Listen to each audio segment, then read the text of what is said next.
Notion 1 de B3. Calculer une aire en utilisant une formule. Première partie, formule à apprendre par cœur. Donc comme pour les périmètres, vous êtes obligé d'apprendre par cœur vos formules avant de pouvoir passer aux exercices. Donc bien faire attention, une formule, ça se comprend mais surtout ça s'apprend et c'est du par cœur. On fait attention aux notations, aux lettres si elles sont minuscules ou majuscules et bien entendu aux formules. Alors, on a les différentes figures usuelles. Donc d'abord, on a le triangle rectangle. Donc les longueurs sont petit a, petit b, petit c, donc comme pour le périmètre. Attention, pour calculer l'aire d'un triangle rectangle, vous voyez que j'ai mis des pointillés ici pour montrer que si je double le triangle rectangle, on obtient un rectangle complet. Alors, je vais passer tout de suite au rectangle, du coup, pour vous expliquer. Donc, le rectangle, donc toujours la même figure à main levée, avec la longueur et la longueur étant la longueur du plus grand côté. L'aire, c'est grand L fois petit l, longueur fois largeur. Si je reviens à mon triangle rectangle, donc ce triangle rectangle qui est dessiné ici, vous voyez, il a pour longueur petit b et pour largeur petit a. Donc, pour calculer l'aire, comme c'est la longueur fois la largeur, on va obtenir A fois B ou B fois A. Et comme en triangle rectangle, c'est que la moitié, on aura du coup A fois B divisé par 2. C'est ce qui justifie pourquoi il y a une division par 2 dans les formules d'aire de triangle. C'est que ce sont à chaque fois des moitiés de triangle, de rectangle. Ensuite, j'ai mis deux côtés en rouge, ce sont les deux côtés qui sont collés à l'angle droit. Donc c'est ce qu'il va falloir retenir, que pour calculer l'aire d'un triangle rectangle, vous repérez l'angle droit et vous multipliez les deux côtés collés à l'angle droit. Et ensuite vous divisez par 2. Cas du triangle quelconque. Donc cette fois-ci, le triangle quelconque, il est là, il a toujours ses trois longueurs, petit a, petit b, petit c. Pour calculer l'aire d'un triangle, on fait la base fois la hauteur divisée par 2. Attention, vous avez souvent quand vous venez de l'école primaire, vous pensez que la base dans un triangle, c'est le côté qui est horizontal. Alors sur ma figure, il se trouve que la base, je l'ai mise horizontale pour l'appeler petit b, mais la base, le côté qu'on appelle base, il est associé à une hauteur. Vous voyez ce que j'ai mis en rouge avec un angle droit. Donc la base, c'est le côté qui est perpendiculaire à la hauteur qu'on a dessinée. Donc je dessine une hauteur, ici petit h. La base, c'est le côté du triangle qui lui est perpendiculaire. Et donc la formule, c'est base fois hauteur divisé par 2. Donc pour la même raison, vous voyez qu'en petit pointillé, j'ai dessiné le rectangle complet. Donc ce petit triangle, si je le double, on complète cette partie de la figure. Et ce petit triangle, si je le double, on complète l'autre partie de la figure. Donc ça, cette figure qu'on obtient en entier, c'est un rectangle qui a pour longueur le petit b et pour largeur h. Vous voyez que le h qui est ici, on peut le retrouver ici. Donc la formule de l'aire du rectangle, c'est longueur fois largeur, donc petit b fois h. Et comme nous, on n'a que la moitié, dans mon triangle, on divise par 2. Ensuite, on a la formule du carré. Donc un carré, donc qui est le quadrilatère qui a 4 côtés de même longueur. L'aire, c'est côté fois côté. La dernière figure, c'est le disque. Donc, vous voyez, là, je vais pas repérer le diamètre. Donc, il n'y a qu'une formule. Donc, c'est par rapport au rayon. Donc, les mêmes remarques que pour le périmètre. Le R minuscule, R minuscule. Si je mets une majuscule là, je mettrai une majuscule là. Dans la formule de l'aire du disque, il y a toujours la lettre pi. Et cette fois-ci, c'est pi fois rayon fois rayon. Remarque. Donc pi n'est pas un nombre décimal, donc la même remarque que pour le périmètre. Pour donner une valeur exacte de l'aire du disque, on doit conserver la lettre pi, sinon on peut donner une valeur proche à l'aide de la calculatrice. Pour calculer l'aire d'un triangle, on multiplie la longueur d'un côté par la hauteur relative à ce côté, puis on divise le résultat par 2, puisque ça correspond en effet à la moitié de l'aire du rectangle dessiné en pointillé. Donc ça, j'en ai déjà parlé. Avant de passer aux formules avec les hauteurs, la hauteur et la base pour bien détailler, je veux simplement vous faire remarquer que l'unité qu'on associe à l'aire, si mes longueurs sont en centimètres, ça sera le centimètre carré. Pour obtenir des centimètres carrés, il faut multiplier une longueur par une longueur. Donc si vous regardez bien dans toutes les formules qu'on vous propose, à chaque fois j'ai bien une longueur fois d'autres nombres qui n'ont pas d'unité. Donc l'aire du triangle, on a une longueur fois une longueur et on divise par 2, donc ça reste des centimètres fois des centimètres, donc des centimètres carrés. pour le triangle quelconque, des centimètres fois des centimètres, je divise par 2, on obtiendra bien des centimètres carrés. Des centimètres fois des centimètres, on obtiendra des centimètres carrés. Pour le carré, des centimètres fois centimètres, on obtiendra des centimètres carrés. Pour le 10, le pi, il n'a pas d'unité, donc c'est un nombre. Le rayon en centimètres fois des centimètres, on obtiendra bien des centimètres carrés. Ça peut vous aider, si vous avez tendance à mélanger vos formules de périmètre et d'aire, à bien différencier les deux. Donc pour obtenir un périmètre, j'ai des nombres fois des centimètres par exemple, alors que pour des aires, il faut avoir des nombres fois des centimètres fois des centimètres. Alors revenons donc à notre triangle, à notre base et notre hauteur. Donc pour calculer l'aire d'un triangle, on peut procéder de 3 manières, selon le côté de base choisi. Donc c'est intéressant, veuillez de faire comme moi, de mettre la couleur. Donc ici j'ai mis la hauteur issue des A, ici, donc c'est perpendiculaire au côté BC. Du coup la hauteur c'est AM et la base c'est BC. Ensuite deuxième figure, cette fois-ci j'ai pris le côté AC comme base, la hauteur ça sera BN ici, voyez. Dernier côté, dernier exemple, donc on a toujours le même triangle ABC. Si je prends le côté AB comme base, la hauteur qui lui est associée, donc c'est CP qui est perpendiculaire. Et vous voyez qu'à chaque fois, le vert n'est pas forcément le côté horizontal. Donc, il faut bien faire attention. Et donc, du coup, on aura 3 formules ici que je vais compléter. Hop là, si ça marche. Donc, voilà. À chaque fois ici, l'aire du ABCD. Donc, l'aire que je vais mettre en cursif. Je vais l'écrire après. Donc, du triangle ABC. C'est le même. Dans la première, ici, on a la base qui est BC fois la hauteur qui est AM et on divise par 2.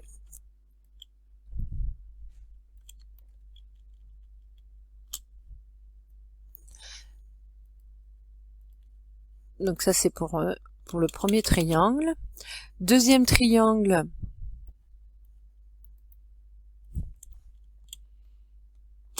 enfin c'est le même triangle, hein.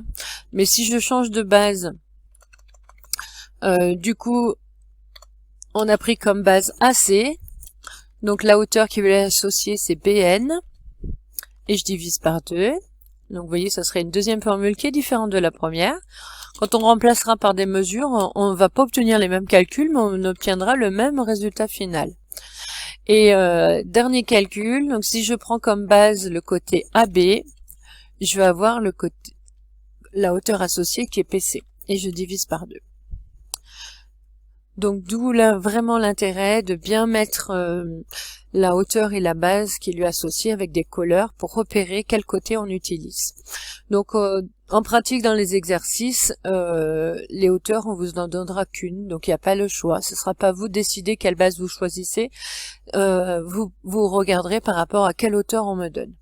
Ici, il y a les 3 dessins possibles. Dernière remarque, lorsque le triangle a un angle obtus, la hauteur peut être à l'extérieur du triangle. Donc vous voyez le premier triangle, les 3 angles sont aigus, donc la hauteur elle est ici en pointillé par rapport à la base qui est dessinée en bas. Par contre dans le deuxième triangle, vous voyez ici cet angle il est obtus, donc plus grand qu'un angle de 90 degrés.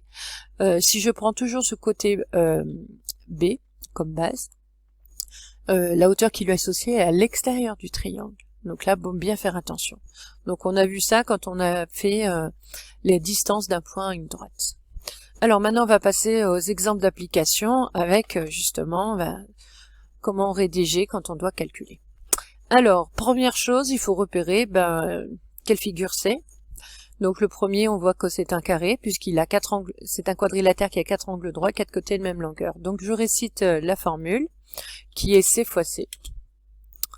Voilà.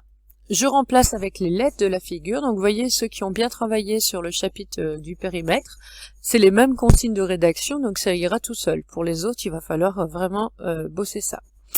Donc on a la longueur CD fois la longueur CD. Attention, attention.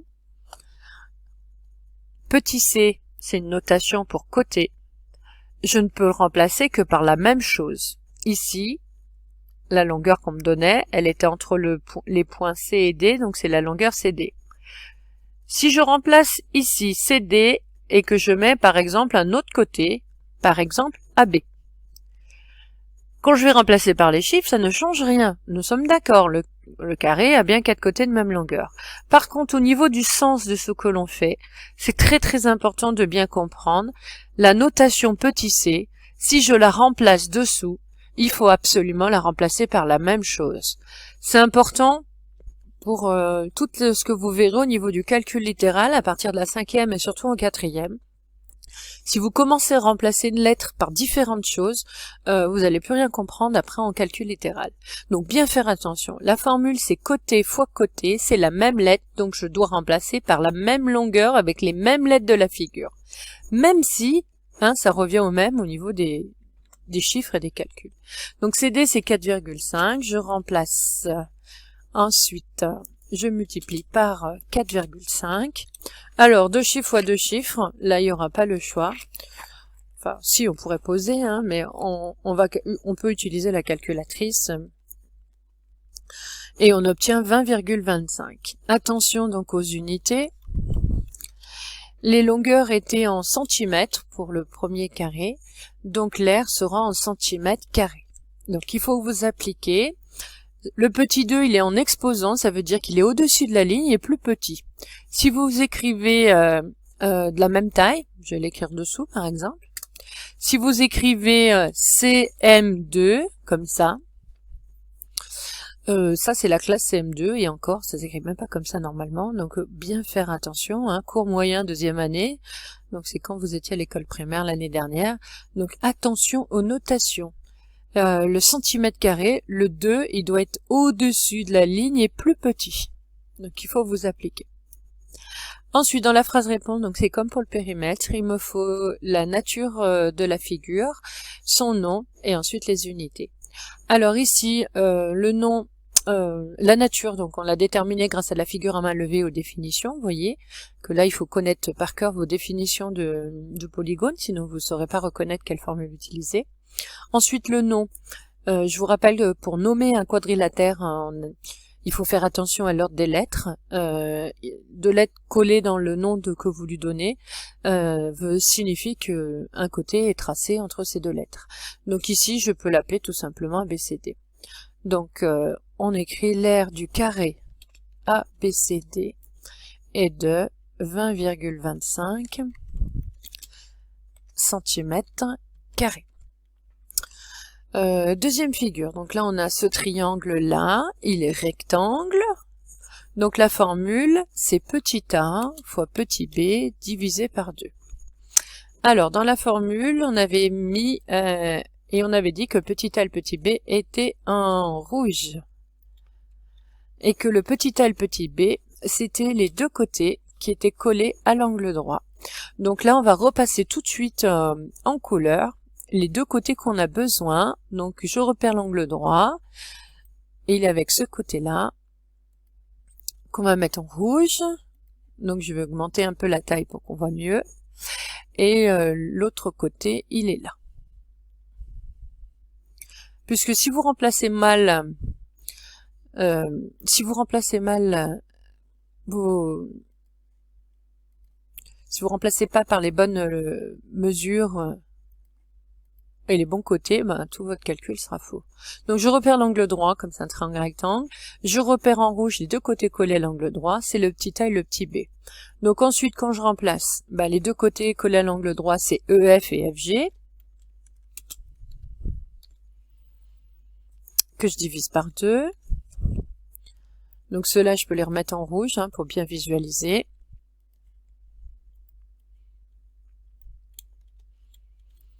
Ensuite, je remplace par les chiffres. Donc, AF, c'est 4,8 et l'autre, c'est 3,6. 4,8 fois 3,6. Je vérifie, je n'ai pas fait de bêtises. Non. Je peux encore les mettre en rouge. Là, j'ai déjà écrit la formule, donc ça va être suffisant. Ensuite, ici, donc faire attention, vous voyez qu'il reste deux lignes parce qu'il y a une étape de calcul à faire. Donc on doit d'abord calculer le produit avant de faire la division. Donc il faut taper 4,8 fois 3,6 puisque c'est 2 chiffres fois 2 chiffres. On obtient 10. Donc on obtient 17,28. Ensuite on prend la moitié.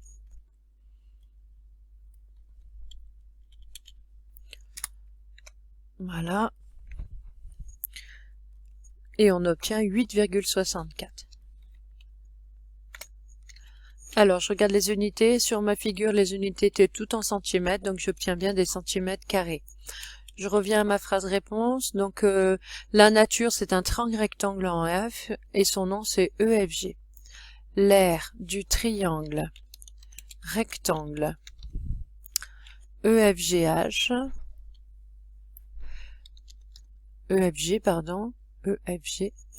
est de 8,64 cm². On passe à la troisième figure. Donc on repère la nature pour repérer quelle formule utiliser. Donc là on voit que c'est un rectangle puisque c'est un quadrilatère qui a 4 angles droits. Donc la formule de l'aire du rectangle c'est grand L fois petit l. Donc je mets bien L cursif pour qu'on voit bien que ce soit une minuscule. Ensuite, je remplace par les lettres de la figure. Donc, dans la figure, la longueur, c'est la longueur IJ, donc la plus grande. Je fais attention à, voilà, pas mettre de lettres minuscules. La largeur, c'est la plus petite, donc c'est IH. Je remplace ensuite par les chiffres, donc 5 fois 3,5. Alors là, ici, ce calcul, je peux le faire de tête, puisque 5 n'a qu'un seul chiffre différents zéros, donc on multiplie par les chiffres les plus à droite, 5 fois 5, 25, et je retiens 2, ensuite on fait 5 fois 3, 15, et les deux de retenue, ça fait 17. À la fin, on place la virgule, donc il y a 0 chiffre après la virgule dans le premier facteur, un chiffre après la virgule, donc mon nombre doit avoir un chiffre après la virgule, donc on obtient 17,5. On est au niveau des unités, mes longueurs étant décimètres, donc je vais obtenir des décimètres carrés. Ma phrase réponse, donc la nature de ma figure, on a dit que c'était un rectangle. Son nom, je peux l'appeler HIJK. Il faut que les lettres se suivent. Et on a trouvé que ça faisait 17,5 décimètres carrés. Figure suivante.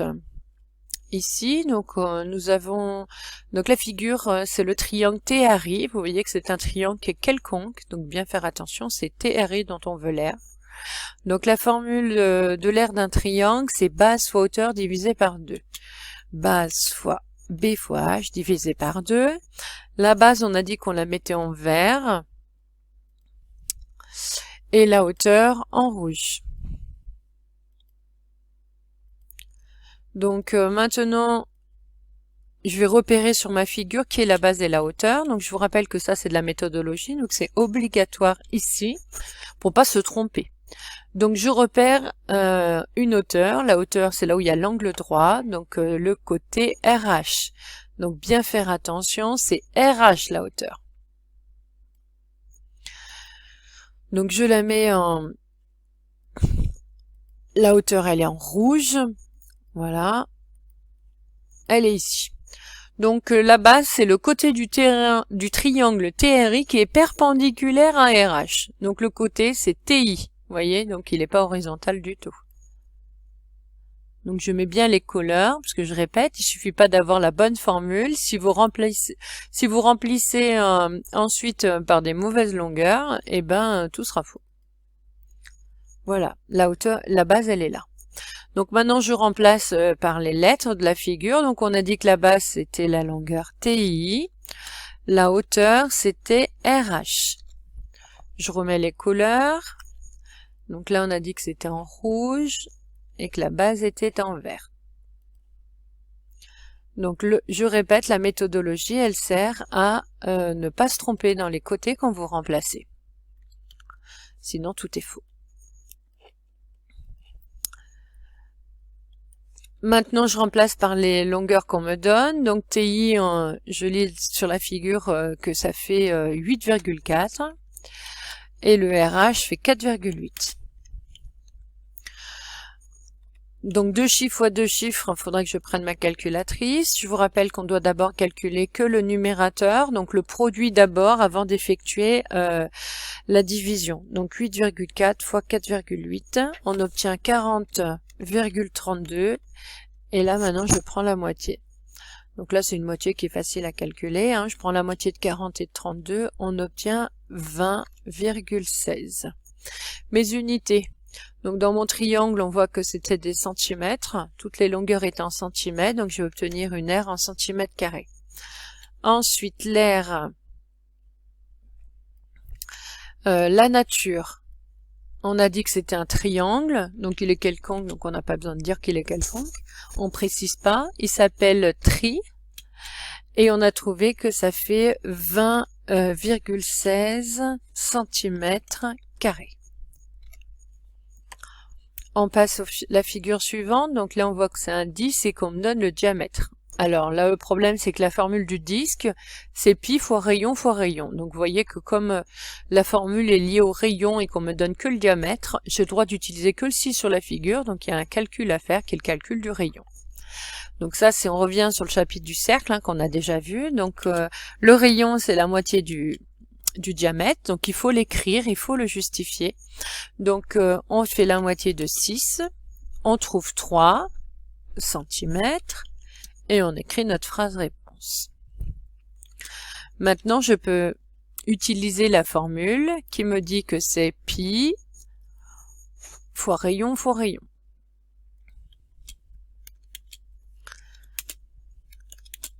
Voilà.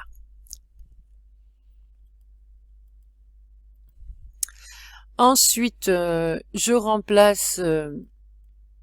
voilà, c'était un peu trop gros. Je remplace par les mesures. Donc pi, ben, je garde pi. Je rappelle qu'on veut la valeur exacte puis la valeur approchée. Le rayon, je l'ai trouvé, c'est 3. Ensuite, je calcule ce que je peux ici. Donc 3 fois 3, ça fera 9. Donc on va obtenir pi fois 9. Ça sera des centimètres carrés. Si j'utilise ma calculatrice, le 9 sera devant, donc on aura 9 pi centimètres carrés. Ça, c'est la valeur exacte, donc j'écris à côté valeur exacte. Si je veux la valeur approchée, il faut que je tape à la calculatrice. J'appuie bien sur la touche S flèche D. Je recopie donc plusieurs chiffres après la virgule. Je vous rappelle qu'il ne faut pas recopier tous les chiffres après la virgule donnée par votre calculatrice. Ce ne sera pas la valeur exacte, la seule valeur exacte, c'est celle qu'on a écrite au-dessus avec la lettre pi. Donc j'écris plusieurs. Ici, je vous demande la valeur approchée au dixième. Donc on utilise la méthode qu'on avait vue sur le chapitre des nombres décimaux. Donc je fais d'abord ce qu'on appelle la troncature au dixième, donc un chiffre après la virgule. Ensuite, j'entoure le chiffre qui suit. Donc ici, c'est un 7. Voilà. Si c'est 0, 1, 2, 3, 4, je garde la troncature, donc ce qui est encadré. Si c'est 5, 6, 7, 8, 9, je mets la flèche et j'arrondis au-dessus. Donc là, c'est le cas, c'est un 7. Donc je pars du 7, je mets une flèche jusqu'au chiffre qui a devant lui, donc qui va jusqu'au 2. Et donc j'arrondis au-dessus. Du coup, on obtient 28,3. Donc ce sont des centimètres carrés et je mets qu'on arrondit au dixième. Je fais ma phrase réponse. La nature, c'est le disque. Le nom, il n'y en a pas. La valeur exacte, on a trouvé 9 pi centimètres carrés, soit, donc on arrondit, donc on met le mot environ, 28,3 cm carrés au dixième. Donc on revient, donc le triangle il s'appelle LMN, c'est un triangle quelconque, donc on a besoin de la formule base fois hauteur divisé par 2. Donc je l'écris, B fois H divisé par 2, je fais attention de bien marquer des lettres minuscules, si je mets des lettres majuscules, je vous rappelle que c'est un point et pas une longueur. Donc la base est en verte, et la hauteur en rouge. Voilà. Donc sur la figure, il faut que je repère où est la hauteur pour lui associer la base. Alors la hauteur, on le voit avec l'angle droit, ça sera le côté OM. Donc je vais le repasser en rouge puisque c'est la hauteur. Je mets de la couleur.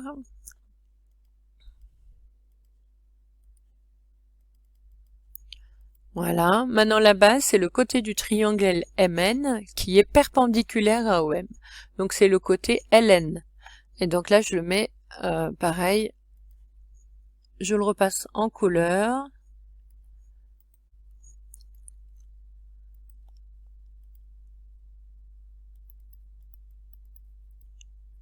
Voilà. Donc quand je remplace par la figure, donc la base c'est LN et la hauteur c'est OM. Donc on écrit LN fois OM. Je mets les couleurs, donc la base elle est en verte et la hauteur est en rouge. Je divise par 2 puisque c'est ma formule.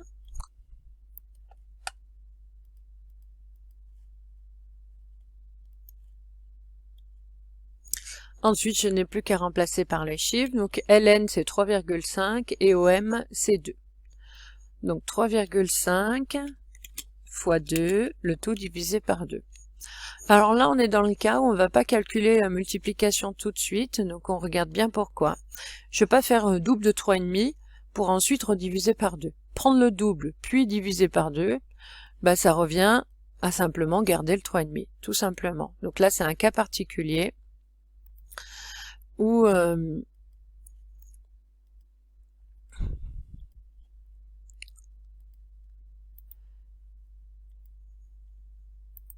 je ne vais pas faire le calcul, mais simplement, décidément, voilà. Donc je peux barrer les deux, il me reste 3,5. Les longueurs ici, si je regarde bien ma figure, elles étaient en mètres, donc je vais obtenir une aire en mètres carrés. Ensuite, la nature, on a dit que c'était juste un triangle quelconque, donc juste un triangle. Son nom, il s'appelle LMN. Et on a trouvé que ça faisait 3,5 et l'unité mètre carré. Voilà, la notion est terminée.